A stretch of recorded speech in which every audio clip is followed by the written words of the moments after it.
વડોદરા જિલ્લાના સાવલીના કરનેટ ગામે મહીસાગર નદીના પટમાંથી મસમોટું ગેરકાયદેસર રેતી ચોરીનો કૌભાંડ ઝડપાયો। ગાંધીનગરની ફ્લાઇંગ સ્ક્વોડ ટીમે દરોડા પાડતા જ મામલો સપાટી પર આવ્યો હતો, જે મામલે વડોદરા જિલ્લા કોંગ્રેસ સમિતિ દ્વારા જિલ્લા કલેક્ટરને આવેદન આપવામાં આવ્યું અને રેતી ખનન અટકાવવામાં નહીં આવે તો ઉગ્ર આંદોલનની ચીમકી પણ આપવામાં આવી હતી। તો બીજી તરફ ડભોઈ કોંગ્રેસ પક્ષ દ્વારા ડભોઈ પાલિકા પ્રમુખ ઉપર ગેરકાયદેસર રેતી ખનન કર્યાના આક્ષેપો લગાવ્યા બાબતે વડોદરા જિલ્લા કલેક્ટરને આવેદનપત્ર આપવામાં આવ્યું હતું। એ સંદર્ભે ડભોઈ પાલિકા પ્રમુખ બિરેન શાહે પણ તેમની ઉપર લગાવેલા આક્ષેપોને લઈને વળતો જવાબ આપ્યો હતો।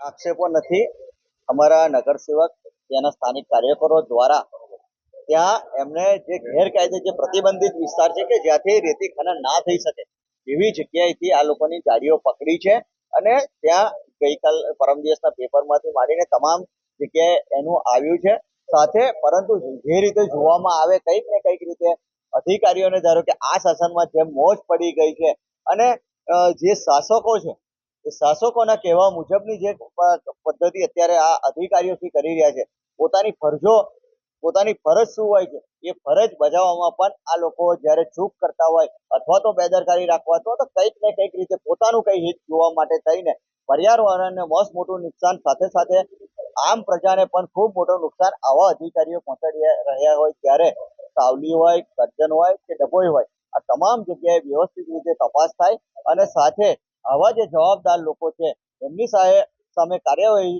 કરવામાં આવે અને એટલા માટે થઈને આજે અહીંયા માનનીય કલેક્ટરશ્રીને અમે આવેદનપત્ર આપીને રજૂઆત કરવા માટે અહીંયા આવ્યા। જે ગેરરીતિની વાત આવી એ તદ્દન પાયા વિહોણી છે। મારી પાસે 5 થી 6 ટ્રકો છે।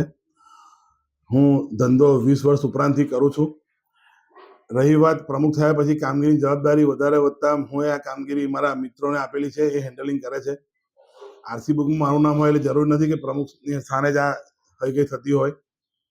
ખનીજ ચોરી કોણે કરી છે એ વિગતવાર માહિતી એ પક્ષના જે પકડી છે એ વધારે માહિતી આપશે, કેમ કે 3 ટ્રકનો ઉલ્લેખ છે, 3-4 ટ્રકનો। આજે 2 ટ્રકો મારી મુકાવડાઈ છે એમને, તો મારી ગાડી શું ડ્રાઈવરો જાતે ભરવા ગયા હતા નીચે ખનીજ કે કોઈ ધમધમકી તમે લોકો લઈ ગયા હતા? ત્રીજી ટ્રક શું કોઈ કોર્પોરેટર કે તાલુકાના હોદ્દેદારની હતી જે તમે છોડી દીધી? એ મારો બી એવો આક્ષેપ છે। તમે આવેદનપત્ર આપો છો તો વાંધો નથી, પણ ત્યાં સાથે સાથે આ બી જોવાનું હોય કે તમે કઈ રીતે કામગીરી કરો છો। વધુ વાત કે ડભોઈમાં વિકાસનું હરણફાળ માંડી રહ્યું છે ત્યારે દરબાવતી બની રહ્યું છે ત્યારે ધારાસભ્યની દેખરેખ હેઠળ અમે કામગીરી કરી રહ્યા છીએ અને આવા આક્ષેપો થઈ રહ્યા છે। આક્ષેપોને મેં ફગાવું છું અને વિકાસમાં વિવાદ નહીંના સૂત્ર સાથે હું આગળ વધું છું। 3 દિવસથી જે ચાલી રહ્યું છે એ તદ્દન ખોટું છે અને પાયા વિહોણું છે। આની પર નજીકના ગામના કરનેટ, માગરોળ, સિદ્ધપુરના ગામના લોકો તપાસ કરીને પૂછશે તો એમને ખબર પડશે કે કોણ શું કરે છે। 365 દિવસ ત્યાંથી રેતી ઉલે જાય છે ને એ કોણ કરે છે એ એમને ખબર જ છે।